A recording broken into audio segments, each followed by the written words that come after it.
माध्यम से जो भी हमारे शिक्षा मित्र अनुदेशक साथी जुड़े हुए हैं, सबका सादर आभार।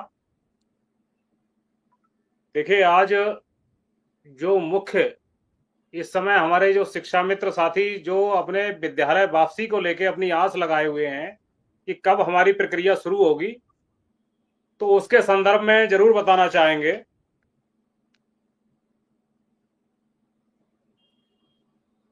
मंगलवार के लिए समस्त बेसिक शिक्षा अधिकारी और जो भी डीसी हैं जिले के, उनके संदर्भ में उनके द्वारा महानिदेशक महोदय के आदेश के क्रम में सभी से बात हो चुकी है और उनको जो मानव संपदा आईडी है, जितने भी हमारे शिक्षा मित्र हैं, जितने भी अनुदेशक हैं, यदि उनमें कोई त्रुटि है तो उसको सुधार कर लिया जाए और मानव संपदा आईडी का 1 सप्ताह का समय दिया गया है इसको अपडेट करने के लिए। उम्मीद ये है कि ये संभवतः जुलाई के लास्ट वीक में शिक्षा मित्रों का जो व्यवस्था है मूल विद्यालय वापसी की, जिसमें प्रथम चरण का कार्य शुरुआत होनी है, तो हमें लग रहा है कि जुलाई के लास्ट वीक में ये व्यवस्थाएं शुरू हो जाएंगी, जहां तक हमको जानकारी मिला है। और इसके लिए जो संबंधित अधिकारी हैं जो इसको देख रहे हैं, सुनील पटेल जी, उनसे कल हमारी वार्ता भी हुई थी इस संबंध में। उन्होंने भी हमको पूरा जानकारी यही बताई कि जितना जल्दी होगा हम इसको पूर्ण कराने के लिए हैं और समस्त डीसी और जिला बेसिक शिक्षा अधिकारियों को 1 सप्ताह का समय दिया गया है कि आप मानव संपदा आईडी ठीक कर लीजिए। साथ ही साथ अपने शिक्षा मित्र साथियों से भी हमारा अनुरोध यह है कि यदि कोई त्रुटि है तो आप उसको सही करा लें, ऐसा ना हो कि बाद में फिर दिक्कतों का सामना करना पड़े। दूसरा चीज, जो हमारे साथी आज फोन करके हमसे कई प्रदेश के कई लोगों का फोन आया कि भाई साहब अगर हमारा विद्यालय मर्ज हो रहा है तो ऐसे में हमारी स्थितियां क्या होंगी, तो वो लोग परेशान ना हो।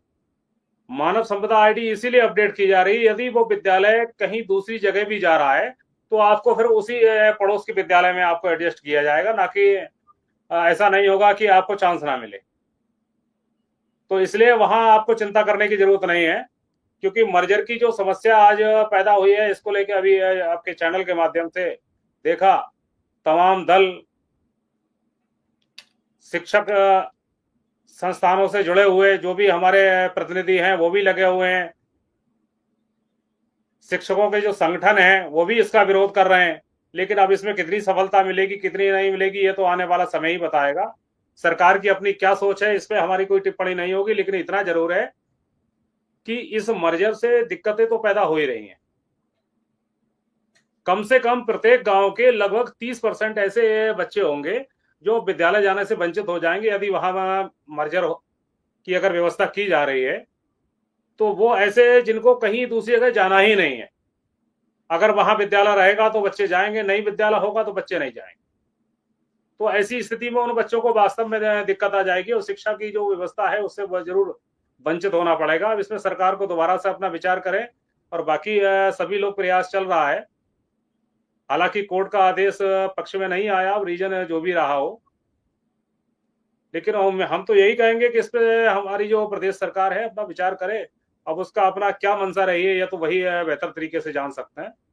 लेकिन हाँ, हमारे जो शिक्षा मित्र साथी हैं वो ज्यादा परेशान होने की आवश्यकता नहीं है उनको। बस इतना जरूर है कि यदि वह विद्यालय नहीं मिलेगा तो जिस विद्यालय में उनको मर्जर किया जा रहा है उस विद्यालय को, तो उनको वहां तैनाती मिलेगी।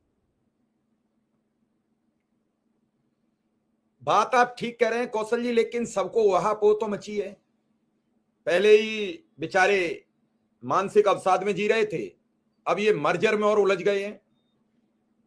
आपने बताया लोगों को भरोसा बढ़ेगा, लेकिन डर तो सबको लग ही रहा है। आज असल में आपके चैनल पे आने का हमारा यही था, क्योंकि आज कल में जो भी जानकारियां हमको मिली थी उसका यही है कि सबसे पहले कि आप जुलाई के लास्ट वीक तक ये प्रक्रिया